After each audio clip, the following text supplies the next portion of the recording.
So if you ever had one of those days, you know the ones. You sit down to tackle a really tough project and then, the world just sort of melts away. Yeah, you forget about time. You forget you're hungry. You're not even tired. Exactly.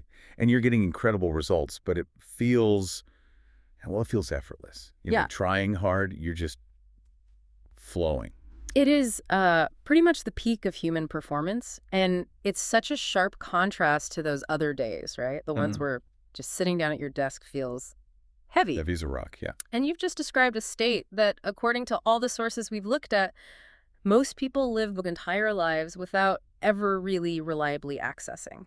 That state, that feeling of effortless high performance, that's what we're diving into today. The science calls it flow. Mm-hmm. It's this idea that if you can access it, you can unlock what some describe as limitless potential. And we have to start with the core paradox here. Okay. Why is it that when you really try to push harder, you just get more and more exhausted, but when you're in flow, you actually feel light and energized? It kind of flips the whole idea of productivity on its head. It does.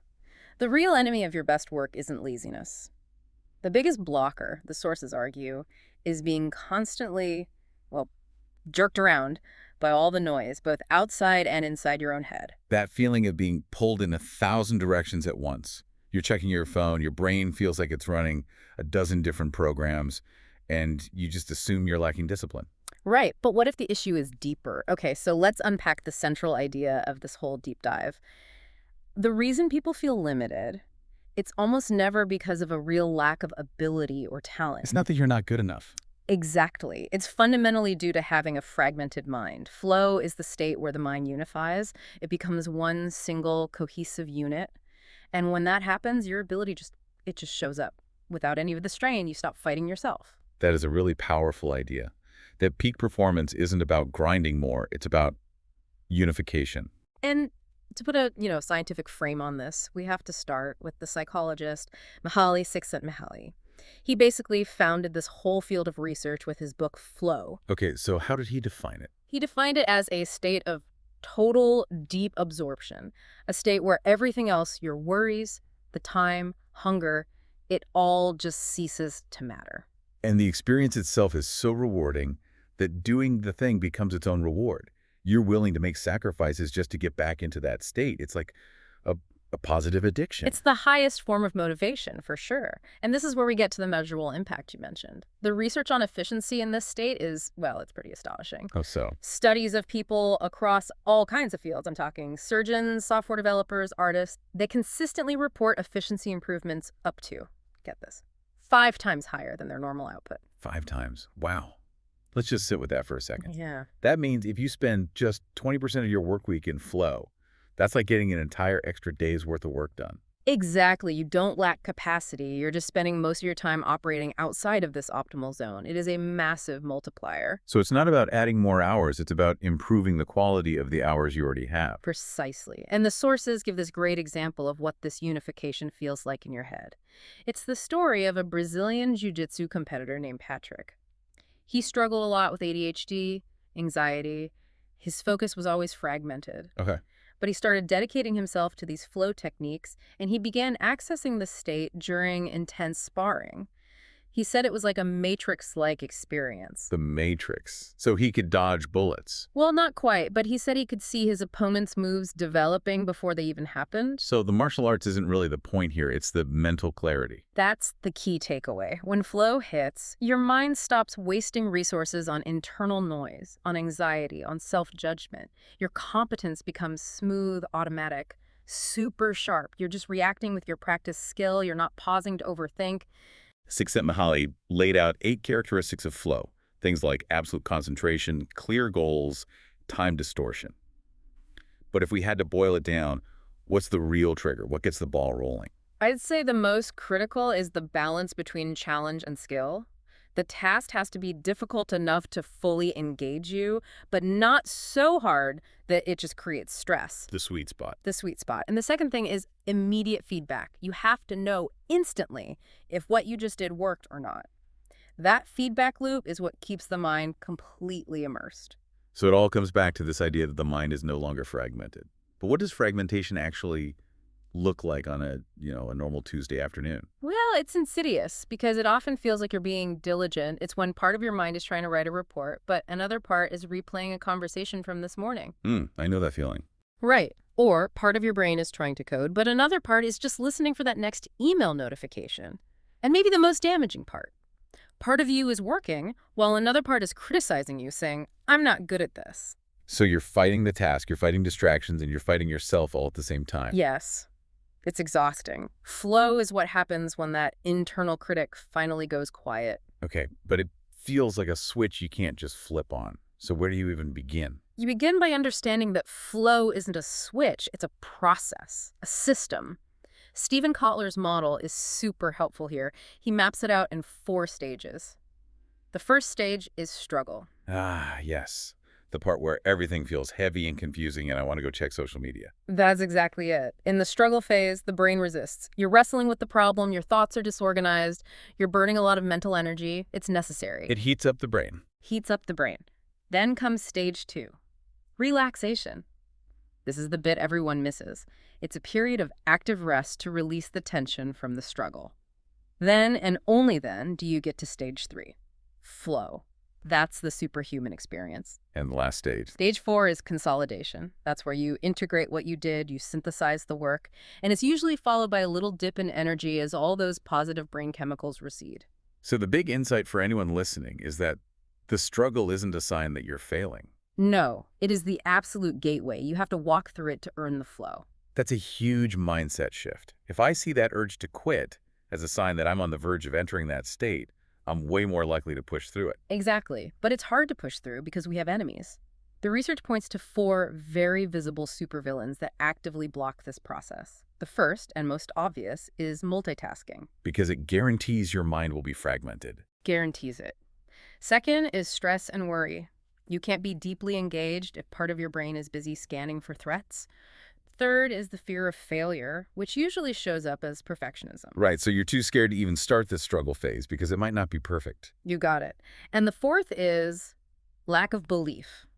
Doubting yourself or doubting that the work even matters. Okay, those 4 are pretty clear. But the sources say there's one ultimate supervillain hidden underneath them all. What is it? It's a concept called deliberate distraction. This is when your mind actively creates noise. It makes you suddenly remember a random chore you have to do, or it tells you to go check the news. And it does this for a reason. It does this specifically to avoid facing an uncomfortable truth about the task in front of you. What kind of truth could be so uncomfortable that your mind would rather be fragmented? Usually it's a simple lack of clarity. If you haven't clearly defined your goal, or the challenge feels too big, or you're afraid of being judged, all of that creates uncertainty. And here's the cold hard rule. Your mind reads uncertainty as danger. And that danger signal spikes your stress hormones, like cortisol. And stress is biochemically the opposite of flow. So your mind distracts you to manage the perceived threat. So, to get to flow, we have to fight uncertainty with extreme clarity. This gets us to the practical part. Being limitless isn't about working around the clock. No.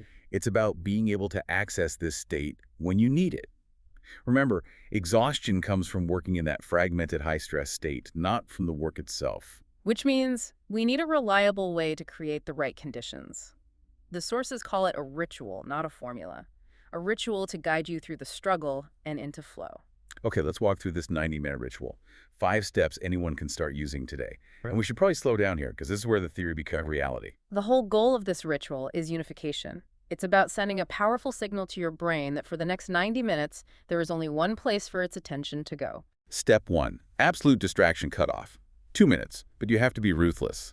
Turn off all the notifications. Phone in another room. And this is key. On your computer, only one tab, one document, one goal. 0 tolerance. And the data on this is severe. It can take up to 20 minutes for your brain to fully get back on task after just one little distraction. If you keep restarting, flow's impossible. You're killing momentum before it even builds. Step 2. Choose sufficient time. This takes 1 minute. Just commit. Flow isn't a 30-minute sprint. You need at least 15 minutes to even start entering the state, and more like 45 to hit the peak. So don't promise yourself 30 minutes. Commit to a solid 90 minutes. That 90 minutes is the negotiation. You're telling your brain, look, we're going deep on this. Resisting isn't going to get you an escape hatch. Step 3. Choose meaningful work. 3 minutes for this. And it's how you fight that lack of belief villain.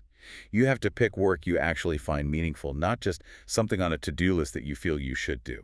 Because if the meaning isn't there, your mind senses it's pointless, and it will immediately start looking for more interesting distractions. The work has to resonate with you on some level. Step 4. Clear goal setting. 2 minutes. This is the ultimate antidote to that uncertainty problem. Ambiguity is a flow killer. So you set one specific, sentence-long goal. It has to be measurable, not work on the presentation. It has to be finish the 6 conclusion slides and format the data charts. Define the finish line before you start the race. Perfectly put. This clarity creates that immediate feedback loop we were talking about. And finally, step 5. Optimal challenge. 1 minute. Just check the difficulty. Is this task slightly outside my comfort zone? Too easy, you get bored? Too hard, you get stressed. You're looking for that just right spot. Now, even after you do all that, the mind, the ego, it can still rebel when you sit down. So the sources offer 4 exorcism questions to help you negotiate with that internal resistance. Okay, let's hear them. The final line of defense. First, when you feel that pull to do something else, ask, what must be handled immediately before I start? If the honest answer is nothing, you can dismiss the noise. Okay. Second, for the perfectionist, if this work is not perfect, what is the actual consequence? This really helps ground that fear in reality. I like that. What's the third? To fight uncertainty. Do I have all the essential information I need right now to take the next defined step? The key words are essential and next step, not the whole project, just the next step. And the last one. The last question goes right back to step 3. Do I truly believe this work is meaningful? If the answer is no, you have a bigger problem. You need to either redefine the work or change what you're working on. Flow won't show up for a mission you don't believe in. So it all comes back to the same point. Flow isn't luck, it's a condition. If you create the right conditions, it will come. And being in command of your life, especially now, is really about being in command of your attention. It's the most valuable thing you have. I think so. And to connect this back to the bigger picture, the writer Alvin Toffler once said that in the 21st century, the illiterate won't be those who can't read and write, but those who cannot learn, unlearn, and relearn. Flow is the psychological engine that lets you do that. It's how you relearn yourself, update your skills, and really expand who you are. So as you go to try this ritual, maybe you remember the metaphor. Flow is like living like a river. It moves around rocks, it adapts, it keeps its momentum. But it doesn't cut itself into 1,000 fragmented pieces. So take command of your attention and start your 90-minute ritual to find your current.